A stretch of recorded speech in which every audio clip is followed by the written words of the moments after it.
আমাদের এখানে ছোট ছোট বাচ্চা আছে না, নাই আছে, ওরা কি কিছু বুঝে? সেজন্য সামনে যারা বসছে তারা কথা বলবে, এটা হাসাহাসি করবে। যেমন এই দুজন বসে এখানে কি করতেছে, এখানে মাটি নিয়ে খেলতেছে, কেন কেন খেলো, অসুবিধা নেই, খেলো, তুমি তোমার যেটা বয়স সেটাই করবে। কিন্তু ও খেলতেছে, কেন খেলতেছে? ও যদি বুঝতো মাহফিল হচ্ছে, ও খেলতো। তাহলে বয়সটা ওখানে পৌঁছে নাই, ও বোঝার বয়স নেই, তো ও খেলবে তো। এটাতে আবার দোষের কিছু না, ওর বয়স যেটা সেটাই তো করবে, কথা ঠিক না? কারণ বাচ্চা কথা বলবে, বাচ্চা দৌড়বে, বাচ্চা হাসবে, কেন? বুঝার বয়স। তা আমি বেশি হলে কথা বললে আমি কি করব? বাচ্চাদেরকে পিছনে বাড়াই দেব, এটা বলতে পারবো।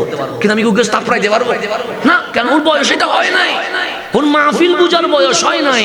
কিন্তু এরপরেও যে 12টার পরেও সে মাহফিলে বসে আছে, এটাই আমাদের জন্য অনেক কিছু। বাচ্চাগুলো বসে যেটা লাভ না, লাভ তো। যেমন আমি গুনাহগার, আমরা সবাই, তা আমরা আমিন বললে আমার মালিকের ভালো হতো না লাগতে পারে, কিন্তু এই বাচ্চাটার কোনো গুনাহ আছে? কেরামান কাতিবিন কলম ধরতে পারছে, কিন্তু এই বাচ্চা যদি আমাদের সাথে আমিন বলে, আমার মালিকের আরশে এটা কাঁপিয়ে উঠবে না? কাঁপিয়ে উঠবে তো।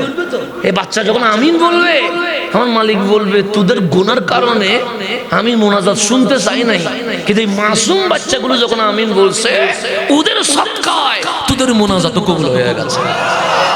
এরকম হইতে পারে কি পারে না? এতগুলো মাসুম বাচ্চা আমিন বললে আমার মওলা কি ফেরত দিতে পারবে? আমার মওলা তো এগুলোর মাসুমিয়তের দিকে তাকায়া আমাদের মোনাজাত কবুল করবে ইনশাআল্লাহ। এটা আমরা বিশ্বাস রাখি কি রাখি না? রাখি। মাসুম ছেলে, ও আমিন বললে আমার মালিক যদি কবুল না করে, কারা আমিন কবুল করবে? তো ও যে আছে মাহফিলে, অনেক লাভ। ও আমিন বললেও লাভ, ও মাহফিলে বসলেও লাভ। যদি লাভ, ও যখন বড় হবে তখন ও সিনেমায় যাবে না, নাটকে যাবে না, জেনায় যাবে না, মাদকে যাবে না। সে ছোট কাল থেকে যদি মাহফিল দেখতে আছে, সে যুবক হলে, তরুণ হলে, তখন আমার নবীর প্রেমে এরকম আরো মাহফিলের ব্যবস্থা করে ফেলে দেয়।